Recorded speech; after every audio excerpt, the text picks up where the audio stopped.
الحمد لله نحمده ونستعينه ونستغفره ونؤمن به ونتوكل عليه ونعوذ بالله من شرور أنفسنا ومن سيئات أعمالنا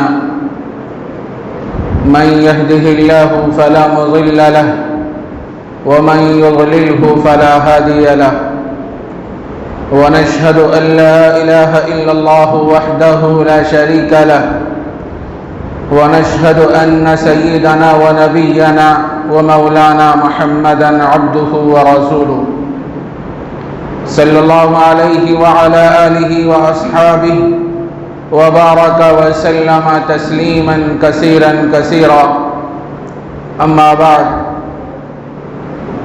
فأعوذ بالله من الشيطان الرجيم بسم الله الرحمن الرحيم وإذ ابتلى إبراهيم ربه بكلمات فأتمهن قال إني جاعلك للناس إماما قال ومن ذريتي قال لا ينال عهد الظالمين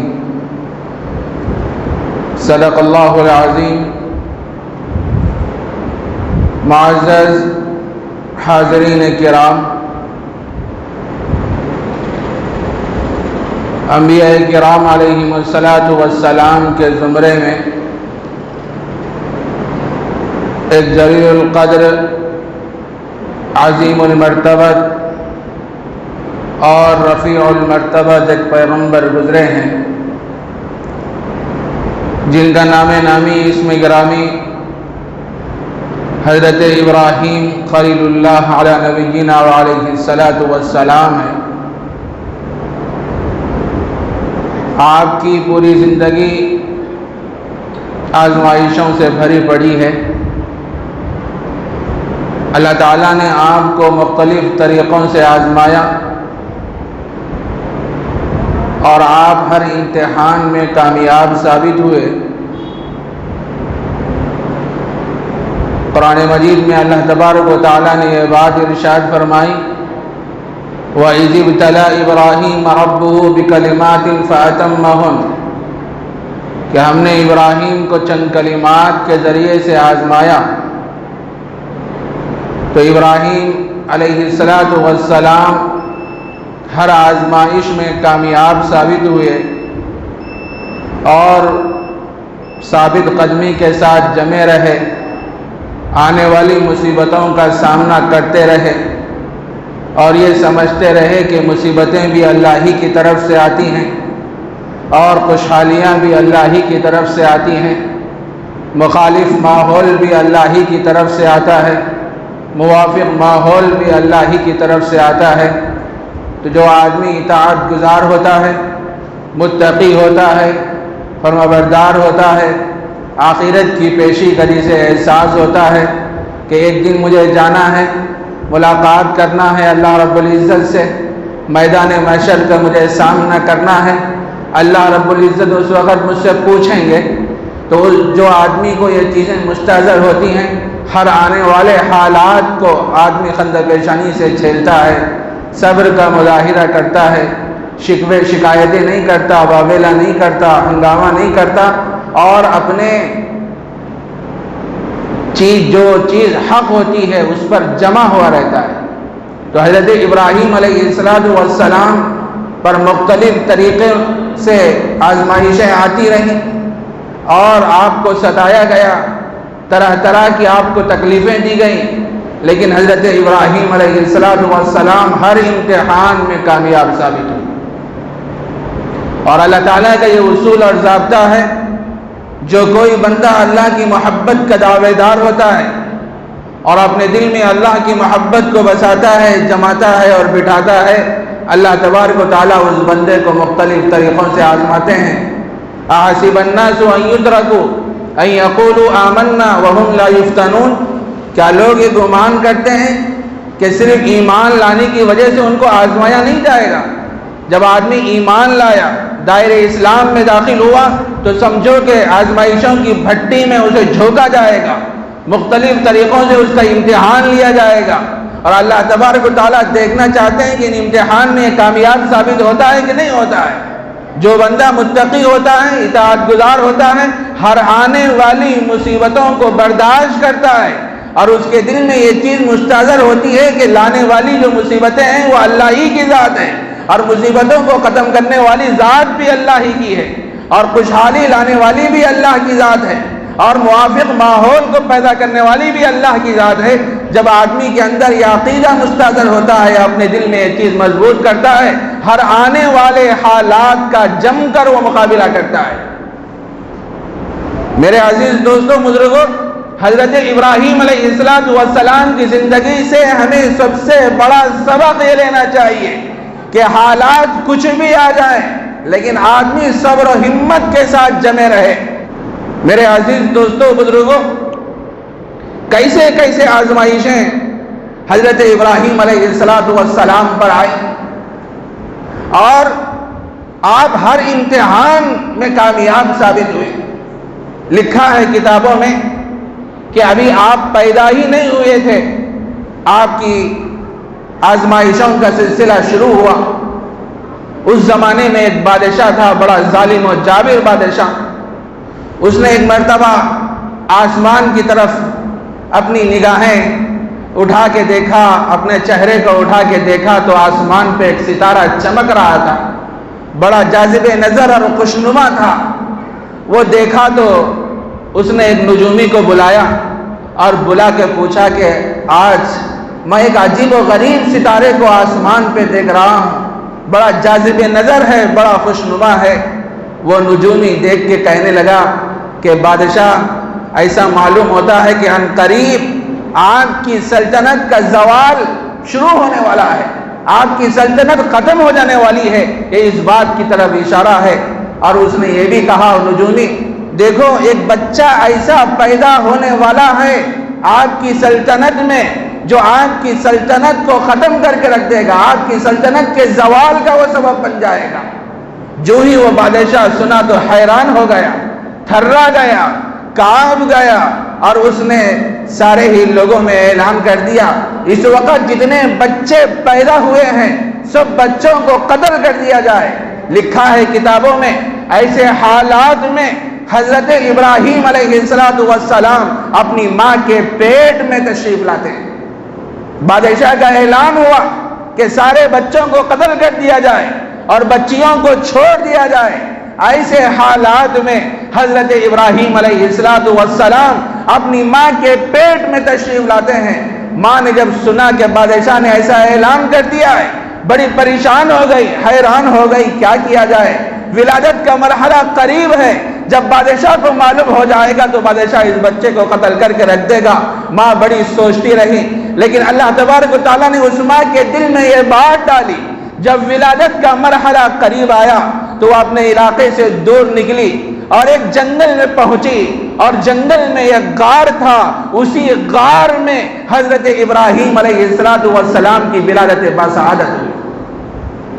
جب حضرت ابراہیم علیہ السلام پیدا ہوئے، بڑے حسین و جمیل تھے، ماں کی ممتا جوش میں آئی۔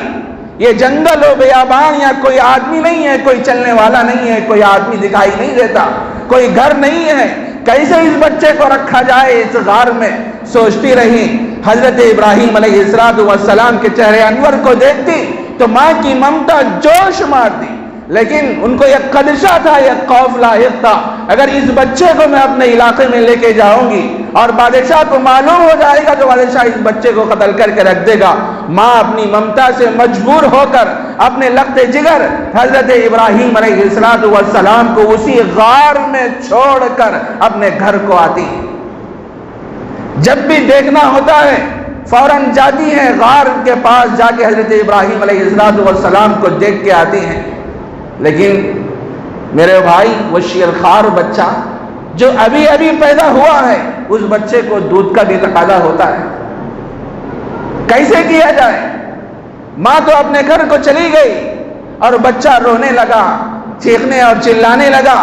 اللہ تبارک و تعالیٰ نے ایسا عجیب انتظام فرمایا اپنی قدرت سے کہ حضرت ابراہیم علیہ السلام اپنے انگوٹھے کو منہ میں رکھتے ہیں تو فوراً دودھ آنا شروع ہو جاتا ہے۔ یہ اللہ کی قدرت ہے، اللہ کی طاقت ہے۔ حضرت ابراہیم علیہ السلام اپنے انگوٹھے کو منہ میں رکھتے ہیں تو دودھ آنا شروع ہو جاتا ہے۔ وقتاً فوقتاً ماں آتی رہی، دیکھتی رہی، حالات بڑے سنگین ہیں اور کئی بچوں کو قتل کر دیا گیا وہاں شہر میں، اور ماں پریشان ہے کہیں معلوم نہ ہو جائے بادشاہ کو اور وہ لوگ یہاں آ کے اس بچے کو قتل نہ کر دیں۔ بڑی حیران تھی، بڑی پریشان تھی، کئی سال وہیں رہے۔ حضرت ابراہیم علیہ السلام جب ذرا سا بڑے ہو گئے اور جب ذرا غار سے باہر تشریف لانے کے بعد آسمان کی طرف نگاہ اٹھا کے دیکھتے ہیں، قرآن مجید میں اس کا تذکرہ ہے، فلما جن علیہ اللیل رأى کوکبا قال ھذا ربی فلما افل قال لا احب الافلین، کہ حضرت ابراہیم علیہ السلام اپنی نگاہ اور اپنے چہرے کو آسمان کی طرف اٹھا کے دیکھے تو آسمان میں ایک ستارہ چمک رہا تھا۔ فلما جن علیہ اللیل رأى کوکبا، ستاروں کو آپ نے دیکھا تو دیکھ کے آپ نے فرمایا قال ھذا ربی، ہو سکتا ہے میرا پروردگار ہو۔ آپ کے دل میں یہ خیال آیا۔ فلما افل، جب وہ ستارہ غائب ہو گیا، ڈوب گیا، تو حضرت ابراہیم علیہ السلام نے اس موقع پر کیا فرمایا؟ فلما افل قال لا احب الافلین، جو چیز ڈوبنے والی ہے، غائب ہونے والی ہے، چھپنے والی ہے، وہ میرا پروردگار نہیں ہو سکتی، وہ میرا خالق، میرا مالک، میرا محسن وہ ہو نہیں سکتی۔ اس کے بعد حضرت ابراہیم علیہ السلام نے چاند کو دیکھا، فلما رأى القمر بازغا، کہ جب آپ نے چاند کو دیکھا تو فرمایا قال ھذا ربی، یہ میرا پروردگار ہے، ہو سکتا ہے میرا پروردگار ہے۔ جب چاند بھی غائب ہو گیا تو آپ نے فرمایا کہ جو چیز غائب اور چھپنے والی ہو وہ میرا پروردگار نہیں ہو سکتی۔ اس کے بعد پھر کیا ہوا؟ آپ نے سورج کو دیکھا، فلما رأى الشمس بازغة قال ھذا ربی ھذا اکبر، آپ نے سورج کو دیکھا تو فرمایا کہ ہو سکتا ہے یہ میرا پروردگار ہو، یہ سب سے بڑا ہے، ستاروں سے بھی بڑا ہے، چاند سے بھی بڑا ہے، ہو سکتا ہے یہ میرا پروردگار ہو۔ سورج کو دیکھ کے آپ نے فرمایا، جب سورج بھی غائب ہو گیا تو اس موقع پر آپ نے فرمایا کہ جو چیز غائب ہونے والی ہے، چھپنے والی ہے، وہ میرا پروردگار نہیں ہو سکتی۔ اس کے بعد آپ نے کیا فرمایا؟ قرآن مجید میں اس کا ذکر موجود ہے، انی وجہت وجہی للذی فطر السماوات والارض حنیفا وما انا من المشرکین، میں متوجہ ہوتا ہوں اس اللہ کی طرف جس نے آسمان اور زمین کو پیدا کیا اور ساری چیزوں کو اس نے پیدا کیا، والارض حنیفا وما انا من المشرکین، اور میں شرک کرنے والوں میں سے نہیں ہوں۔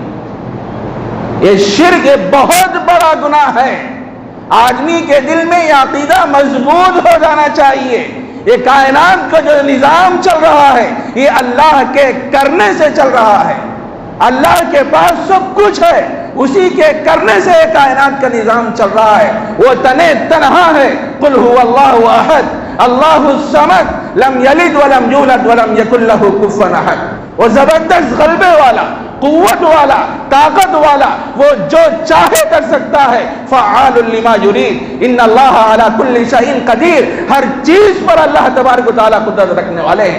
آدمی کے دل میں جب یہ عقیدہ مضبوط ہو جاتا ہے تو آدمی ہر وقت یہ سوچتا ہے، حالات آدمی کے اوپر کچھ بھی آ جاتے ہیں تو آدمی مایوس ہو جاتے ہیں۔ بہت سے لوگ آگے شکایت کرتے ہیں، مول صاحب میری شادی ہو گئی، شادی ہو کے 2 سال ہو گئے، 4 سال ہو گئے، ابھی میرے گھر میں خوشیاں نہیں آئی، میرے گھر میں بیٹا نہیں پیدا ہو رہا ہے، میرے گھر میں بیٹیاں ہی پیدا ہو رہی۔ ارے دینے والی ذات کس کی ہے؟ دینے والی ذات اللہ کی ہے، اسی سے مانگو، کسی اور سے مت مانگو، وہی دینے والی ذات ہے، اسی کے خزانے میں سب کچھ ہے۔ کتنے لوگ ایسے ہیں جن کی شادیاں ہو گئی 20-20 سال اور 30-30 سال ہو گئے لیکن ان کو اولاد نہیں ہے، اور کتنے لوگ ایسے ہیں جن کی شادیاں ہو گئی اور 1.5 سال میں بچے پیدا ہو رہے ہیں۔ بچوں کا دینا بھی اللہ ہی کے قبضے قدرت میں ہے، بچیوں کا دینا بھی اللہ کے قبضے قدرت میں ہے، اور مذکر کا دینا بھی اللہ کے قبضے قدرت میں ہے، مؤنث کا دینا بھی اللہ کے قدرت میں ہے۔ جسے چاہے اللہ عزت دیتے ہیں، جسے چاہے اللہ ذلت دیتے ہیں۔ آدمی کا یہ عقیدہ ہمیشہ مستحضر رہنا، مضبوط رہنا کہ کرنے اور دھرنے والی ذات اللہ کی۔ حضرت ابراہیم علیہ السلام کی زندگی سے سب سے بڑا سبق ہمیں یہ لینا چاہیے کہ حضرت ابراہیم علیہ السلام نے کیا فرمایا؟ ان کے دل میں عقیدہ توحید مضبوط تھا. ابھی وہ بچپن کا زمانہ، غیر شعوری کا زمانہ، وہ سمجھتے تھے کہ یہ کائنات کو چلانے والی جو ذات ہے وہ صرف اور صرف تنہا ایک اللہ کی ذات ہے. میرے عزیز دوستو، مسائل اگر کہیں حل ہو سکتے ہیں وہ صرف اللہ ہی کے سامنے دعائیں کرنے سے، رونے سے، اللہ کو منانے سے ہمارے مسائل حل ہو سکتے ہیں.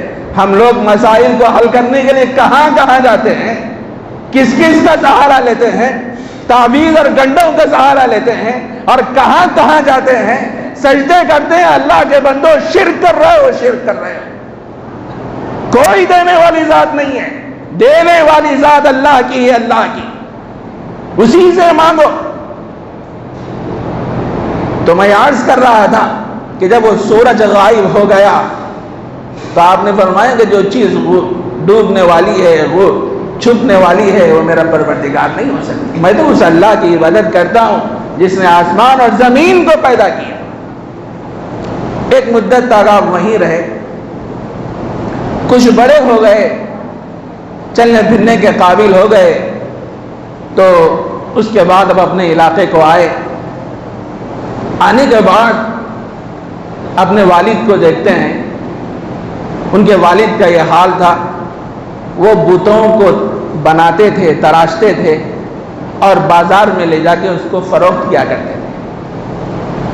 اذ قال لأبيه يا أبت لم تعبد ما لا يسمع ولا يبصر ولا يغني عنك شيئا.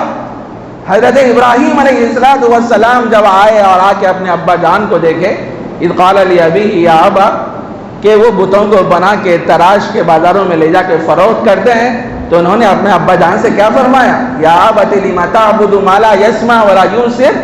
اے ابا جان، آپ ان چیزوں کی کیوں عبادت کرتے ہیں جو نہ سن سکتے ہیں، نہ دیکھ سکتے ہیں، اور کسی چیز کا کوئی فائدہ آپ کو پہنچا سکتے ہیں؟ ایسی چیزوں کی آپ کیوں عبادت کرتے ہیں؟ یا ابت انی قد جاءنی من العلم ما لم یأتک فاتبعنی اہدک صراطا سویا. اے میرے ابا جان، انی قد جاءنی من العلم، مجھے اللہ کی طرف سے علم حاصل ہوا ہے جو آپ کو نہیں ملا، جو آپ کو حاصل نہیں ہوا ہے. فاتبعنی، میری اتباع کیجیے. واہدک صراطا سویا، اور میں آپ کو ایک سیدھا راستہ ہے، سیدھے راستے کی رہبری کروں گا. یا ابت انی قد جاءنی من العلم ما لم یأتک فاتبعنی اہدک صراطا سویا. یا ابت انی اخاف ان یمسک عذاب من الرحمن فتکون للشیطان ولیا. آپ نے یہ بھی فرمایا اپنے ابا جان سے، ابا جان مجھے خوف ہو رہا ہے، مجھے ڈر ہو رہا ہے کہیں اللہ کی طرف سے آپ کو عذاب نہ پہنچ جائے. ان یمسک عذاب من الرحمن فتکون للشیطان ولیا، کہیں آپ شیطان کے دوست نہ بن جائے. آپ ان چیزوں کو چھوڑ دیجئے، ایک اللہ کو مانیے. اس موقع پر ان کے والد محترم نے کیا فرمایا؟ قال اراغب انت عن آلہتی یا ابراہیم. ابراہیم، ایسا محسوس ہوتا ہے تو اپنے ہمارے معبودوں سے پھرا ہوا ہے، اعراض کر رہا ہے. اس کے بعد ان کے والد نے وارننگ بھی دی، لئن لم تنتہی لارجمنک واہجرنی ملیا. اگر تو اس روش سے باز نہیں آئے گا تو اچھی طریقے سے سن لے، میں تجھے پتھروں سے سنسار کروں گا، پتھروں سے ماروں گا. اس روش کو بدل دے. ہمارے آباء و اجداد جن چیزوں کی پوجا پاٹ کرتے ہوئے آ رہے ہیں تو اسی کی تبلیغ کر، اسی کی دعوت کر. اگر تو ایسا نہیں کرے گا تو میں تجھے پتھروں سے ماروں گا. اس موقع پر حضرت ابراہیم علیہ السلام نے کیا فرمایا؟ قرآن مجید میں اس کا تذکرہ ہے. قال سلام علیک ساستغفر لک ربی انہ کان بی حفیا. آدمی سمجھاتا رہے لوگوں کو، حق بات بتاتا رہے، دین کی دعوت دیتا رہے، لوگوں کو اللہ کی طرف بلاتا رہے، لیکن کچھ لوگوں کے دل پتھر ہوتے ہیں. سالوں سال سمجھانے کے بعد بھی وہ رائے حق کی طرف نہیں مڑتے، ان کا دل آمادہ نہیں ہوتا. آدمی سمجھاتا رہے، بولتا رہے، لیکن کوئی بات جب ان کے دل میں نہیں اتر رہی ہے اس وقت کیا کر سکتے ہیں؟ اللہ تجھے ہدایت دے. میرا کام تھا سمجھانے کا، بولنے کا، راہ راست پر لانے کی کوششیں کرنے کا میرا کام تھا، اور میں مختلف طریقوں سے تجھے سمجھاتا رہا، لیکن تیرے دل میں بات نہیں آ رہی، اللہ تجھے ہدایت دے۔ حضرت ابراہیم علیہ السلام نے اپنے ابا جان سے کیا فرمایا؟ قال سلام علیک ساستغفر لک ربی، ابا جانا آپ پر سلامتی ہو، میں تو بہت آپ کو سمجھایا، آپ بات ماننے کے لیے تیار نہیں۔ وہاں سے نکلے، ابا جان بھی بات ماننے کے لیے تیار نہیں، ذرا قوم کی طرف آئے، قوم بھی بت پرست، پتھروں کو تراش کے مزین کر کے بازاروں میں لے جا کے فروخت کرتے تھے، اس کی پوجا پاٹ کرتے تھے۔ قوم کے پاس آ کے آپ نے قوم کو بھی سمجھایا، اذ قال لأبیہ وقومہ ما هذه التماثیل التي انتم لها عاکفون، قوم سے آپ نے فرمایا یہ مجسمے تم لے کے بیٹھے ہو، کیوں اس کی پوجا پاٹ کرتے ہو؟ کیا یہ نفع پہنچا سکتے ہیں؟ کیا یہ نقصان پہنچا سکتے ہیں؟ کسی چیز کی ان کے اندر کوئی طاقت نہیں ہے، قابلیت نہیں ہے۔ ارے مکھی ان کے اوپر بیٹھ جائے تو مکھی کو بھی نہیں ہٹا سکتے، اتنے بے بس و مجبور و لاچار ہیں، ایسی چیزوں کی تم کیوں پوجا پاٹ کرتے ہو؟ تو قوم نے کیا جواب دیا؟ قالوا وجدنا آباءنا لها عابدین، ہم نے ہمارے آبا و اجداد کو انہی کی عبادت کرتے ہوئے پایا۔ گمراہی کا سب سے بڑا سبب، لوگ بولتے نا، ان کو راہ راست پر لانے کی جب بات کی جاتی ہے، لوگ ارے ہمارے خاندان سے چل رہا جی، یہ دستور ہمارے خاندان سے چل رہا، اوپر سے آ رہا ہو 100 سال سے 200 سال سے۔ ارے اللہ کے بندے، حق کو دیکھ، حق کیا ہے؟ تمہارے خاندان والے، تمہارے نسل والے غلط کر رہے تھے، تو کیا تم بھی غلط کریں گے؟ کیا وہ حق پہ نہیں تھے تو تم بھی حق پہ نہیں ہوں گے؟ لوگ آسانی سے بولتے ہیں ہاں وہ صدیوں سے چل رہا یہ دستور ہمارے پاس۔ آج ہمارا حال ہے، شادیوں میں جو رسومات ہوتے ہیں، کوئی اللہ کا بندہ جا کے بولتا ہے بھائی یہ مت کرو، یہ مت کرو، یہ مت کرو۔ عورتوں کے جو تقریریں آتے ہیں بڑے مؤثر رہتے ہیں، عورتوں کی تقریر، ان لوگوں کو سمجھا لیتا ہے اچھے طریقے سے۔ وہ عورتوں کے پاس گئے تو دال نہیں گلتی، اب عورتیں کیا بولتے کیا بولنے ہیں جی تم، یہ نکو کرو برے، وہ نکو کرو برے، وہ نکو کرو برے۔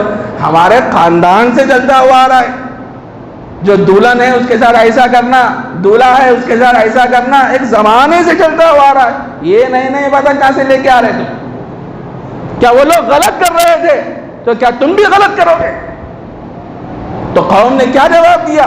قالوا وجدنا آباءنا لها عابدین، ہم نے ہمارے آبا و اجداد کو انہی کی عبادت کرتے ہوئے فرمایا، یہ انہی کی عبادت کرتے ہوئے پایا ہے۔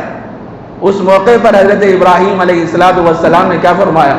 قال لقد کنتم وآباؤکم فی ضلال مبین، تمہارے آبا و اجداد کھلی ہوئی گمراہی میں تھے، کھلی ہوئی گمراہی میں تھے۔ یہ چیز چھوڑ دو، مانگو تو اللہ سے مانگو۔ کیسے کیسے حالات آئے میرے بھائی۔ حضرت ابراہیم علیہ السلام پر ایک اللہ کا بندہ تنے تنہا پورے استقلال کے ساتھ، پوری جرأت و ہمت کے ساتھ اکیلا کھڑا رہا اور لوگوں کو اللہ کی طرف بلاتا رہا، ایک اللہ کی طرف بلاتا رہا۔ لوگ ان کی بات کو ماننے کے لیے تیار نہیں۔ آپ مایوس نہیں ہوئے، مایوس نہیں ہوئے، آپ برابر دین کی دعوت دیتے رہے، لوگوں کو اللہ کی طرف بلاتے رہے، اس واسطے کہ راہ راست پر لانا یہ اللہ کے ذمے ہے، ہدایت کا دینا یہ اللہ کے ذمے ہے، اور کوشش کرنا یہ ہمارے ذمے ہے۔ اللہ تبارک و تعالیٰ نے فرمایا آپ جسے چاہے ہدایت نہیں دے سکتے، ہدایت کا ذمہ تو ہمارے پاس ہے، ہم جسے چاہے ہدایت دے سکتے ہیں، آپ کا کام راستہ بتلانا ہے۔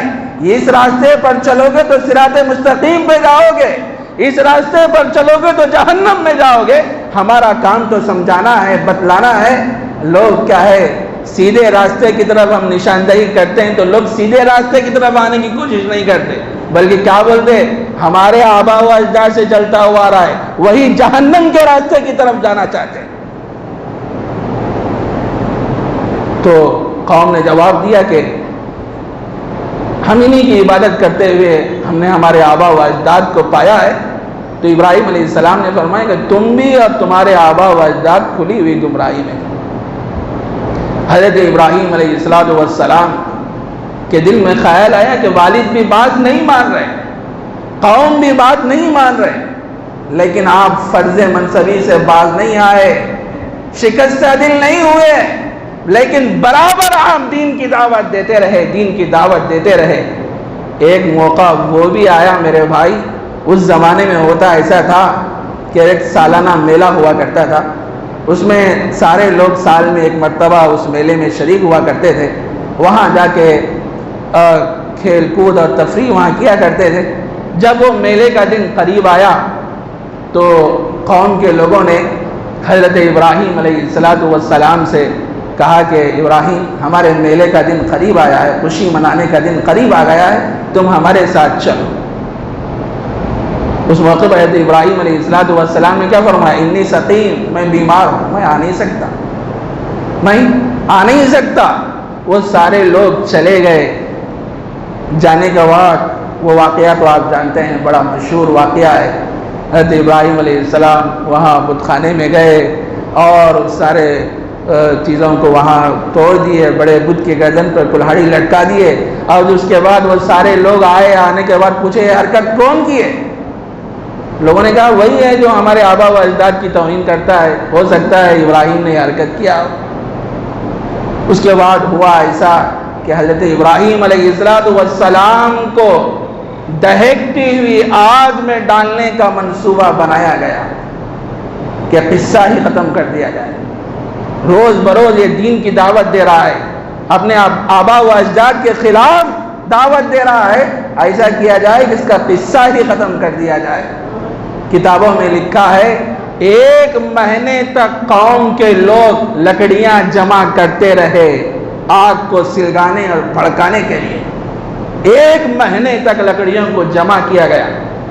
جب آگ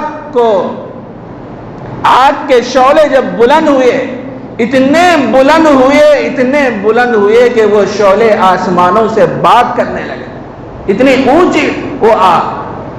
اب سارے لوگ پریشان تھے کہ اس آگ میں کیسے حضرت ابراہیم علیہ السلام کو ڈالا جائے، سب پریشان تھے۔ شیطان آیا اور آ کے اس نے مشورہ دیا کہ کیوں سہمے ہوئے ہو، خوف کھائے ہوئے ہو، پریشان ہو، ایسا کرو کہ جھولا بناؤ اور اس جھولے میں حضرت ابراہیم علیہ السلام کو بٹھاؤ۔ جب حضرت ابراہیم علیہ السلام بیچ آگ میں جب پہنچ جائیں تو رسیوں کو کاٹ دو۔ سب کو مشورہ بہت پسند آیا، چونکہ شیطان کا مشورہ ہے، بہت پسند آیا۔ ابراہیم علیہ السلام کو جھولے میں بٹھایا گیا، اور جب حضرت ابراہیم علیہ السلام بیچ آگ میں، وسط آگ میں پہنچے تو رسیوں کو کاٹ دیا گیا۔ اب لوگ بڑے خوش ہو گئے، ابراہیم کا قصہ ختم ہو گیا، تمام ہو گیا، سب ہستی سے مٹ گئے۔ اب کوئی دین کی دعوت دینے والا نہیں رہے گا، ایک اللہ کی طرف بلانے والا نہیں رہے گا، سارے لوگ خوشیاں منانے لگے۔ ارے اللہ جسے بچانا چاہے اسے کون مار سکتا ہے؟ کسی میں ہے ہمت؟ کسی میں طاقت ہے؟ وہ لوگ تو خوشیاں منا رہے تھے، اور 1 مہینے تک لکڑیوں کو جمع کیا گیا بھڑکانے کے لیے آگ کو، اور وہ جب آگ کے شعلے جب آسمانوں سے باتیں کرنے لگے، ایسی دہکتی ہوئی آگ میں ابراہیم علیہ السلام کو ڈالا گیا۔ لکھا ہے کتابوں میں کہ اس آگ میں حضرت ابراہیم علیہ السلام کتنے دن رہے، روایتیں مختلف ہیں۔ بعض روایتیں تو یہ ہیں کہ 50 دن، اور بعض روایتوں میں یہ بھی بیان فرمایا گیا کہ 7 دن۔ 7 دن ہی کو مان لیا جائے، تھوڑی سی آگ کی حرارت ہم برداشت نہیں کر سکتے، وہ آگ ایسی کہ جو آسمانوں سے باتیں کر رہی تھی، اس آگ میں حضرت ابراہیم علیہ السلام کو ڈالا گیا۔ اور جب وہ وسط آگ میں جب ان کو ڈالا گیا، اس موقع پر حضرت ابراہیم علیہ السلام کی زبان مبارک پہ کیا کلمات تھے؟ لا الہ الا انت سبحانک لک الحمد ولک الشکر لا شریک لک۔ اے اللہ میں تیری ہی تعریف کرتا ہوں، تیرے علاوہ کوئی معبود نہیں ہے، تو ہی معبود ہے، تو ہی میرا خالق ہے، تو ہی میرا پالنہار ہے، تو ہی میرا سب کچھ ہے، اور میں تیرے ساتھ کبھی میں شرک نہیں کر سکتا، تو تنہا ہے، ایک ہے اور زبردست غلبے والا اور قوت والا ہے۔ حضرت ابراہیم علیہ السلام کی زبان مبارک پہ یہ الفاظ تھے۔ اللہ تعالیٰ کی رحمت جوش میں آئی، اللہ تعالیٰ نے فوراً آگ کو فرمایا قلنا یا نار کونی بردم و سلاما علی ابراہیم، اے آگ ہم تجھے حکم دیتے ہیں تو ابراہیم کے حق میں ٹھنڈی ہوگا اور سلامتی ہوگا، اتنی ٹھنڈی بھی نہیں ہونا کہ ابراہیم کو تکلیف پہنچے، بردم و سلاما۔ لوگ تو سمجھ رہے ہیں کہ ابراہیم کا قصہ ختم ہو گیا، یہاں تک کتابوں میں لکھا ہے جن رسیوں کے ذریعے سے ابراہیم علیہ السلام کو آگ میں ڈالا گیا وہ رسیاں جل کے خاکستر ہو گئیں، لیکن حضرت ابراہیم علیہ السلام کا ذرہ بال برابر بھی وہ آگ آپ کو نہیں پہنچی، آپ محفوظ رہے آگ۔ اللہ تعالیٰ نے اس آگ کو ایک گلستہ بنا دیا، ایک باغ بنا دیا، بظاہر آگ دکھ رہی ہے لیکن آپ اس کے اندر موجود ہیں، ایک باغ کے اندر آپ موجود ہیں، کوئی تکلیف آپ کو نہیں پہنچی۔ میرے عزیز دوستو بزرگوں، جو کوئی اللہ کی محبت کا دعوے دار ہوتا ہے، اپنے دل میں اللہ کی محبت کو بساتا ہے، اللہ اسے مختلف طریقوں سے آزماتے ہیں۔ لوگوں بولتے کیا پریشانی آ رہے تھے اس کے اوپر، کیا مصیبتیں آ رہے، کیا پاپ کرا کی، کیا گناہ کرا کی، ایسے ایسے مصیبتیں آ رہے ہیں۔ یاد رکھو مصائب کا تعلق جو زیادہ تر جو ہوتا ہے آزمائشوں کا وہ اللہ والوں کے ساتھ ہوتا ہے، جس کا تعلق اللہ سے زیادہ ہوتا ہے، جس کا تعلق اللہ کی ذات عالی سے مضبوط ہوتا ہے، اس پر مصائب پہ اتنے ہی زیادہ آتے ہیں۔ حضرات انبیاء کرام پر کیسے کیسے آزمائشیں آئیں، اولیاء اللہ پر کیسے کیسے آزمائشیں آئیں، لیکن ان حالات میں وہ حضرات ثابت قدمی کے ساتھ جمے رہے، استقلال کے ساتھ جمے رہے۔ ہمیں بھی میرے دوستو حضرت ابراہیم علیہ السلام کی زندگی سے یہ سبق لینا چاہیے کہ حالات کچھ بھی آ جائیں ہم اپنے ایمان پر جمے رہیں استقامت کے ساتھ۔ مخالف ماحول ہے، لوگوں کو اسلام سے منحرف کرنے کی کوششیں کی جا رہی ہیں، ہماری بہت سی بچیاں مرتد ہوتی جا رہی ہیں۔ ارے اللہ کے بندو سمجھو کہ اللہ نے ہمیں مسلمان بنایا، صاحب ایمان بنایا۔ ایمان یہ بہت بڑی دولت ہے، ہم اپنے جان کو تو گوا سکتے ہیں لیکن کبھی ایمان کا سودا نہیں کر سکتے۔ حالات آتے رہیں گے، قیامت تک حالات آتے رہیں گے، ایسے یہ حالات میں آدمی کا امتحان ہوتا ہے۔ ہمارے ذہنوں میں ایک سوال یہ پیدا ہوتا ہے، بات لمبی ہو رہی صدر صاحب، اگر 1-2 منٹ اور بولوں تو ہمارے ذہنوں میں ایک سوال یہ پیدا ہو سکتا ہے، بھائی اللہ کو امتحان لینے کی ضرورت کیا ہے؟ اللہ تو علام الغیوب ہے نا، وہ تو جانتے ہیں، سب کو جانتے ہیں، ان کے لیے امتحان کی ضرورت کیا ہے؟ تو میرے بھائی امتحان 2 طریقوں سے ہوتا ہے۔ ایک امتحان وہ ہے جو ہم اور آپ لیتے ہیں، مثال کے طور پہ ہم کسی اسکول میں یا مدرسے میں پڑھتے ہیں، اپنے بچے کو شریک کیے ہیں، 6 ماہی امتحان ہوتا ہے، سالانہ امتحان جو بھی ہوتا ہے، بچے کو بلا کے اس کا امتحان لیا جاتا ہے، اس واسطے کہ مول صاحب کو نہیں معلوم کہ کیسا ہے، قابل ہے کہ نہیں ہے، صلاحیت ہے کہ نہیں ہے اس کی، تو امتحان لیتے ہیں اور دیکھ کے اپنے اعتبار سے اس کو نمبر ڈالتے ہیں، ان جتنا پڑھا ہے اس حساب سے نمبر ڈالتے ہیں۔ ایک امتحان یہ ہوتا ہے۔